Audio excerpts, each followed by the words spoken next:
Welcome to The Explainer. Today, we're stepping back in time to the immediate aftermath of World War II.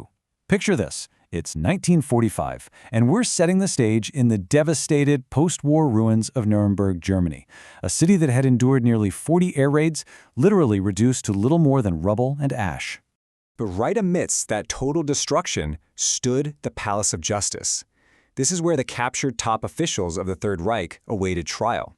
And it's from this exact building, through the intense psychiatric evaluations, the medical records, and the interrogations of Hitler's surviving inner circle, that we get something incredibly rare. We get a uniquely objective clinical autopsy of a dictator's mind. Today, we're going to look under the hood at the psychological machinery that drove one of history's most destructive figures. Okay, let's dive into this. We've got a highly structured roadmap for today. We're going to trace his developmental roots, his military background, build out a psychological profile, examine his bizarre personal habits, see exactly how he manipulated his inner circle, and finally, track his physical decline. Section 1. Roots of a Dictator. To really understand the catastrophic end, we have to look at the beginning, his developmental roots, and his early family life. The medical evaluations from Nuremberg highlight this really stark contrast between his parents. His dad was a highly ambitious, emotionally unstable man who had been married 3 times, and he was extraordinarily strict. The psychiatrist actually noted that this harshness bred a violent, early hatred of authority in the young boy. But on the flip side, you have his mother. She was a simple, quiet housekeeper, completely devoted to her kids, and he developed an intensely deep attachment to her. When he was 19, his mother died. So in what was basically a huge rebellion against his late father, he packs up and moves to Vienna. But honestly, Vienna was a total disaster for him. He completely fails to get into architecture school, he flat out refuses to work or attend other schools, just harboring this deep, deep resentment of authority. It was here, feeling like an absolute nobody in this sophisticated city, that his deep resentments really started to crystallize, and he drifted into the extreme anti-Semitism and pro-Germanism that would completely define his political awakening. Section 2. The World War I Soldier. But you see, the real turning point in his life wasn't actually in Vienna. It was his military service, which kicked off when he eagerly volunteered for the German army in Munich back in 1914. His World War I record is actually fascinating. Medical and military reports detail that he was a brave and surprisingly reliable regimental messenger. He famously carried the books of the philosopher Schopenhauer with him out in the field. But here's what's crucial. He absolutely refused any promotion past the rank of corporal. Why? Well, because a promotion meant losing his established position with the regimental staff. He wanted to stay in a place where he felt secure, right where all the information flowed. And this brilliantly illustrates a key psychological shift, which was summarized by his physician, Dr. Karl Brandt. The war provided him with his first actual human attachments, through the comradeship of soldiers. It took a drifting, failed artist and forged him into a genuinely hard, resolute man.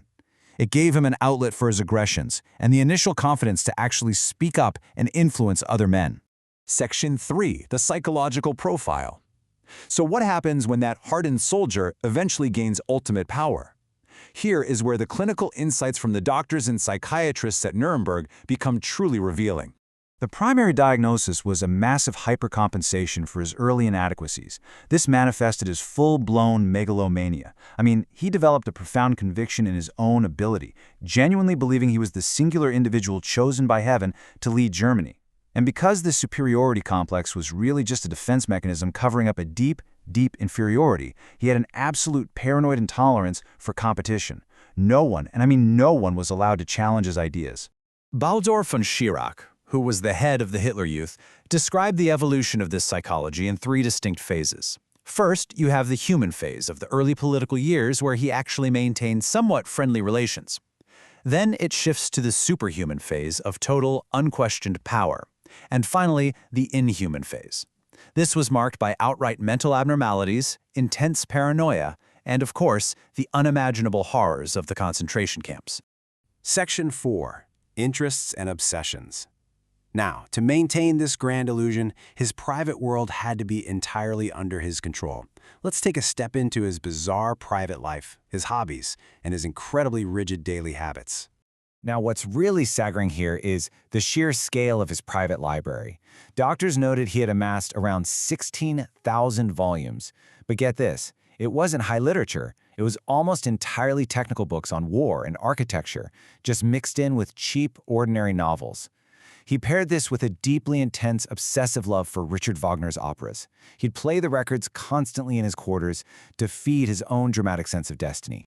His daily life was entirely defined by intense obsessive-compulsive traits. At his retreat in Berchtesgaden, he walked the exact same path in the courtyard every single day and became highly agitated if anyone forced him to deviate. He even insisted his dog fetch a stick in the exact same procedural way. And despite his absolute power, he harbored this petty, deep-seated fear of social inadequacy. After hosting events, he would nervously seek reassurance from his staff, literally asking if he had given a good show, terrified of looking like the uneducated nobody from Vienna. Section 5. Controlling the inner circle.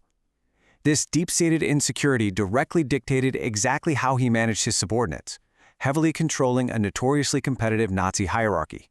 His management style was highly manipulative. He essentially acted as a psychological mirror. He didn't show one true self. Instead, he projected whatever persona his specific subordinate most respected and needed at that moment. So, with Hermann Göring, he was blunt and friendly. With Admiral Donitz, he played the quiet intellectual. For Chirac, he was the dominating authority figure. And for Ribbentrop, he acted as a father and master. He deliberately isolated his generals and ministers, dealing with them one-on-one, so they only ever saw the exact facet of his personality that kept them loyal. Section 6. Physical decline and final days.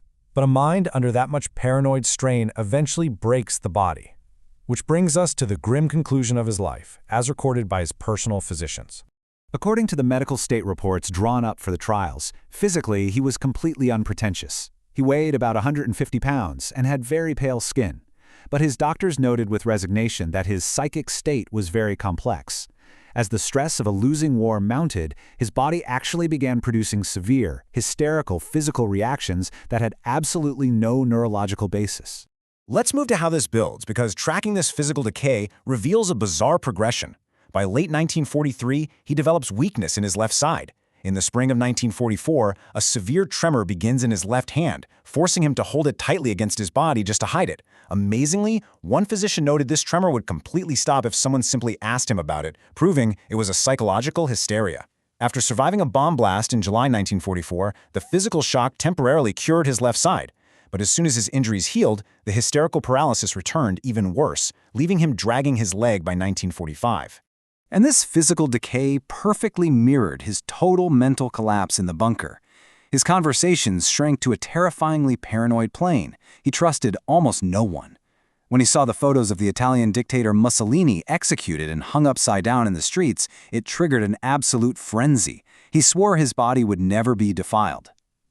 Driven by his total inability to shift his goals or accept defeat, his final testament declared his intent to commit suicide, which was the ultimate tragic escape mechanism for his shattered ego.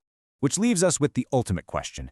How did an individual so driven by profound insecurities, hysterical reactions, and psychological deviations manage to reach a position to almost destroy the civilized world? His rigid hypercompensation fueled both his terrifying rise and his inevitable total self-destruction. It's a stark reminder from the clinical records of Nuremberg of the terrifying fragility of unchecked power. Definitely something to think about as we wrap up today's explainer.